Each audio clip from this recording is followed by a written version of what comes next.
अडानी की नेटवर्थ अगर आप देखेंगे 2014 से पहले और 2014 के बाद अभी तक देखेंगे बहुत अच्छे से बढ़ रही। क्या बात कर रहे हैं? बीजेपी के पास एक मुसलमान एमपी नहीं था जो ये बिल प्रेजेंट कर सके, तो बीजेपी ये कैसे बोल रही है कि मुसलमानों का अच्छा हो रहा है। इन्होंने कहा भाई 2014 के बाद अडानी को उठा करके देखिए, अंबानी को उठा करके देखिए, 2014 के बाद तो कश्मीर उठा के देखिए, कर्फ्यू में डूबा रहता था, आज भाई 1 साल बाद पढ़ने तो आ गया भारत के एक राज्य के अंदर। यही नहीं, अभी और सुनिए। पहले तो कर्फ्यू में बाहर ही नहीं निकल पा रहा था, क्योंकि बाहर निकलता था उधर से बम पड़ जाता था, बाहर निकलता था तो उधर से सेना को पत्थर मारे जा रहे थे 500 रुपए में। अब कम से कम 500 रुपए में भाई पत्थर नहीं मार रहा, पढ़ने के लिए दिल्ली आ गया। इनको अडानी अंबानी की इनकम दिख रही है। इन्होंने पूछा वक्त के पास 9,30,000 एकड़ जमीन आ गई, वो 1947 से लेकर 1995 तक नहीं आती है। 1000 गुना बढ़ी है। 1995 से टिल 2014 का जब चुनाव होता है ना, आचार संहिता नहीं लगती, तब तक भी इतनी नहीं आती है। अच्छा, लेकिन अचानक 2014 के चुनाव से पहले आचार संहिता लग जाती है। आचार संहिता लगने ठीक पहले कांग्रेस इतनी शक्तियां क्यों दे देती है वक्फ बोर्ड को कि वो जहां जाता है दावा डाल देता है। इलाहाबाद हाई कोर्ट को जाना पड़ता है, सुप्रीम कोर्ट, कि माय लॉर्ड मुझे बचा लो, मैं कैसे न्याय करूंगा, मेरा इलाहाबाद हाई कोर्ट खतरे में है। हमारे नेताओं को जाना पड़ता है राष्ट्रपति के पास कि राष्ट्रपति महोदया हमारा संसद भवन भी खतरे में आ गया है, बचा लीजिए। कैबिनेट के बिल कहां से पास होंगे। और सुनिए, CNRC का बिल आता है, भाईजान को नहीं पता होगा। ठीक है। यहाँ शाहीन बाग बना दिया गया था और बोला गया था भैया 20-25 साल पुराने पेपर मुसलमान कहां से लाएगा। बाढ़ आ गई, दिल्ली में हमारे घरों में पानी घुस गया, पेपर खराब हो गए। लेकिन 76 साल पहले जो मुसलमान पाकिस्तान गया उसके पेपर लगता है लैमिनेशन करा के रखे थे। इन्होंने कहा भाई वक्फ बोर्ड में अलग समुदाय, मतलब हिंदू समुदाय के बंदे क्यों जोड़े जा रहे हैं, मुस्लिमों का है, मुस्लिम होना चाहिए था। तो इन भाई से ये भी पूछिए कि महाकुंभ भी हिंदुओं का था, आजम खां का है जोड़ा गया। बोलने दे, तकलीफ हुआ है बेचारे, बोल। कौन से श्लोक याद थे, कौन सी भागवत। एक बात बोलूंगा, all India Muslim personal law board ने बोला है कि प्रोटेस्ट करना है, तो वो लोग अरे भैया करेंगे। इसकी आवश्यकता क्या थी all India Muslim personal law की? संविधान से देश चल तो रहा था हमारे, वो अलग कानून क्यों चाहिए ये बताओ। मैं नहीं बताऊंगा। एक देश एक कानून होना चाहिए। दोस्तों, प्रधानमंत्री का वक्फ बोर्ड बिल पास पर किया, बोले लोग आइए जानते हैं। नहीं, यहाँ पे काम करते हैं। अच्छा, अभी जो मौजूदा सरकार है वो कैसा काम कर रही है? किस हिसाब से? ये बड़ी अच्छी बात कही है। ठीक, मतलब मौजूदा सरकार है वो जनता के लिए रोजगार, बेरोजगारी जो लगा बराबर से प्रोजेक्ट मिल रहे हैं, अच्छे से मिल रहे हैं। अडानी की नेटवर्थ अगर आप देखेंगे 2014 से पहले और 2014 के बाद अभी तक देखेंगे बहुत अच्छे से बढ़ रही है। वक्त बिल को लेके क्या कहेंगे? देखिए वक्त बिल को लेके क्या कहेंगे, किस तरीके से आप देखते हैं जो सरकार वक्त बिल लेके आई है, दोनों सदनों में भी पास हो चुका है, राष्ट्रपति की मंजूरी भी मिल। हाँ जी, ठीक है। वक्फ बिल के लिए आप देखेंगे 12 घंटे डिबेट हुई, 2:30 बजे 1:30 बजे पास हुआ। ठीक है, ठीक है। पहली बात, उसमें ये प्रोविज़न रखा गया कि वक्फ बोर्ड जो है उसमें मुसलमानों के साथ नॉन मुस्लिम मेंबर्स भी होंगे। पहली बात, क्या किसी मंदिर के बोर्ड में नॉन हिंदू जो भी इंसान हो उसमें रख सकते हैं? एक से भाई पूरा सुन लो, पूरा। ये तो कालीघाट मंदिर, अरे एक सेकंड।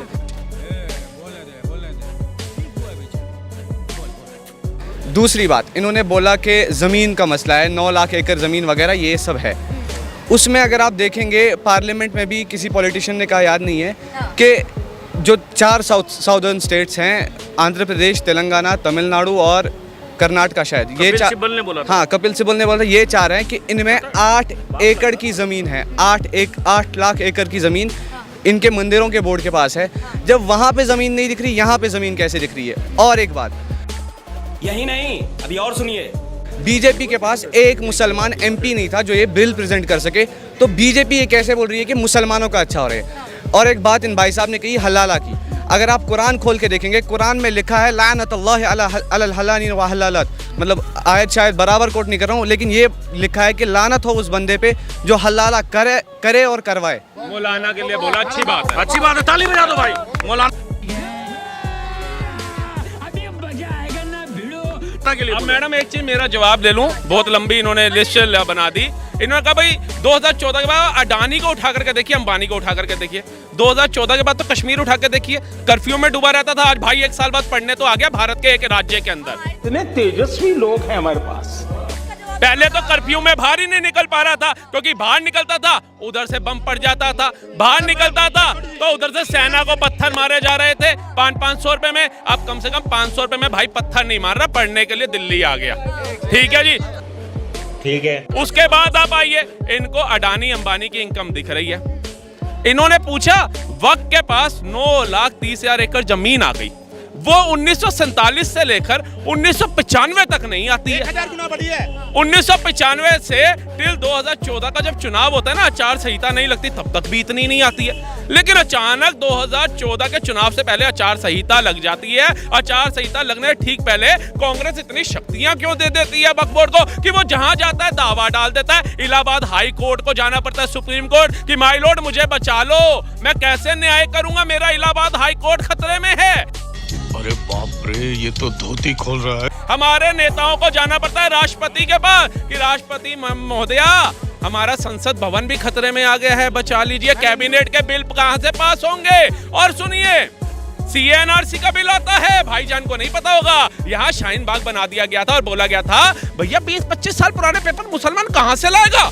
बाढ़ आ गई, दिल्ली में हमारे घरों में पानी घुस गया, पेपर खराब हो गए। लेकिन 76 साल पहले जो मुसलमान पाकिस्तान गया, उसके पेपर लगता है लैमिनेशन करा के रखे थे। 300 साल पहले जो मुगल चले गए, उनके पेपर लगता है गुलाब की पंखुड़ियां लगा करके रखे थे। मतलब दोहरा चरित्र देखिए, दोहरा चरित्र देखिए। एक और चीज ऐड करना चाहता हूँ। भाई जी ने बोला ना कि हमारे अंदर क्यों आ रहा है, कोई नॉन मुस्लिम क्यों आ रहा है। देखिए, आप जैसे अजमेर का जो दरगाह है, जो ट्रस्ट है, उसमें कोई हिंदू नहीं है, मगर हमारा काली घाट जो बंगाल में काली घाट है, वहाँ एक मुस्लिम उसका हेड है, अध्यक्ष है।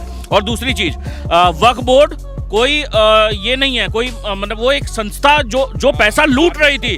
12,000 करोड़ रुपया का इनकम हर साल होना चाहिए था। हमारा राम मंदिर अभी जैसे बना ना मैम, 1 साल 2 महीने 1 महीने कुछ हुए, 396 करोड़ का टैक्स दिया है। अगर वक्फ बोर्ड की संपत्ति जो ये जो सल्चर कम्युनिटी बोल रही थी कि 12,000 करोड़ रुपए का आय होना चाहिए था हर साल, तो सोचिए कितना टैक्स आता। वो टैक्स को चुराने वाला काम ये किया है। मुद्दे पे आते हैं, मेन सवाल पे आते हैं। हर जगह से बिल है वो पास हो गया है, राष्ट्रपति की जो मंजूरी है वो भी मिल गई है, तो आप उसको मानते हैं, बिल को मानते हैं आप पूरी तरीके? पहली बात, हमारे पास राइट टू प्रोटेस्ट है, शाबाश बेटा। कॉन्स्टिट्यूशनल गारंटी है हमारे पास कि हम लोग प्रोटेस्ट के लिए उतरेंगे, रोड पे उतरेंगे, आप प्रोटेस्ट करेंगे? वो all India Muslim personal law board जो है, उन्होंने बोला है कि वो सड़कों पे प्रोटेस्ट करेंगे, तो करेंगे। प्रोटेस्ट आप करेंगे? आप प्रोटेस्ट करना, डेमो। सुनिए मैम, ये जो बोल रहे ना ऑल इंडिया ये बोल रहे ना all India Muslim personal law board ने बोला है कि प्रोटेस्ट करेंगे। ऑल इंडिया मुस्लिम फीमेल जो वक्फ बोर्ड है, इन लोग हैं, उन लोगों ने सपोर्ट किया है, उसके बारे में क्या बोलेंगे? ये बातें बताई नहीं जाती। सपोर्ट किया, कई महिलाएं उन्होंने भी सपोर्ट किया है, चाहे आप भोपाल में ले लें, कई जगह अजमेर में भी। तो क्या है, सिया और सुन्नी जोड़ दिया, पसबंदिया जोड़ दिया, बोरा जोड़ दिया और महिला जोड़ दी। और जो पाकिस्तान चले गए थे 76 साल पहले वक्त करके, उनकी जमीनों को निस्तानाबूद कर दिया। दिक्कत वहाँ है। इन्होंने इससे पहले कश्मीर की एक बात की कि 2014 से पहले क्या था, 2014 के बाद क्या है।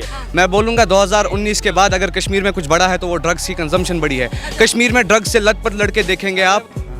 ये बड़ी अच्छी बात कही है। ठीक भैया, तो कौन कर रहा है ड्रग्स का कंजम्पशन और कौन खिला रहा है? तुम्हारे ही लोग तो कर रहे हैं। हाँ, तुम सुनो भैया, तुम्हारा मुख्यमंत्री है, तुम्हारा अब्दुल्ला कब आया? तुम्हारा ही शासन। दूसरी बात सुनिए, जो इन्होंने कहा, इनका जो सवाल है कि राइट टू प्रोटेस्ट, सुनो ना, राइट सुनो यार, बोलने दे, तकलीफ हुआ है बेचारे, बोल। राइट टू प्रोटेस्ट की बात की। अभी इन्होंने 24 घंटे नहीं हुए हैं, राष्ट्रपति के द्वारा अप्रूवल राज्यसभा लोकसभा से बिल पारित 2024 वक्त अमेंडमेंट बिल हुआ, और इन्होंने 2 रिट फाइल ऑलरेडी कर चुका है सुप्रीम कोर्ट में। और हाँ, 2 फाइल हो चुका है, कल भी सोमवार है, कल भी 10-12 फाइल होने वाला है।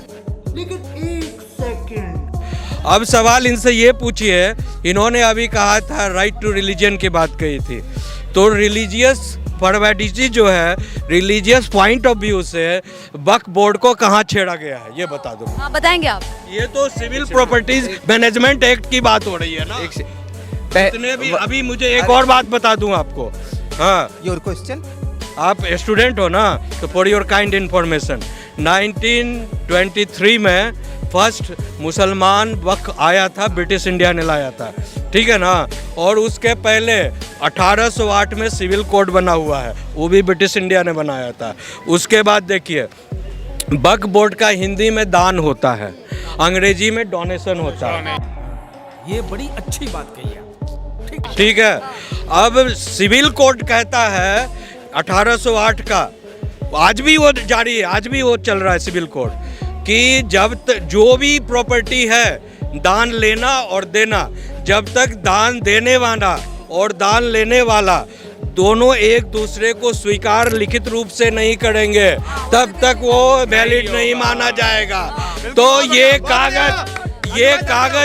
कागज बनाई है कि ब्रिटिश इंडिया ने जो लाया, उसके बाद जो है, अरे बाप रे, ये तो धोती खोल रहा है।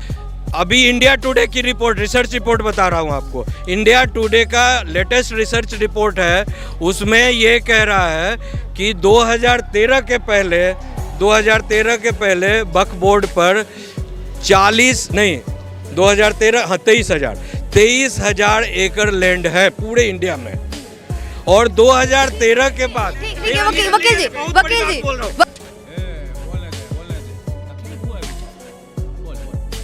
जी इनसे सवाल कर लेते हैं। बड़ी बात बोल रहा हूँ। लाल किला भी बना चुके हैं अपना, कुतुब मीनार भी वर्बली अपना बना चुके हैं, डॉक्यूमेंट में नहीं बनाया। अरे 2025 में आज कितना वक्फ बोर्ड को जमीन क्लेम कर रहे हैं? 40 लाख हेक्टेयर, 40 लाख एकड़। आप चेक करो।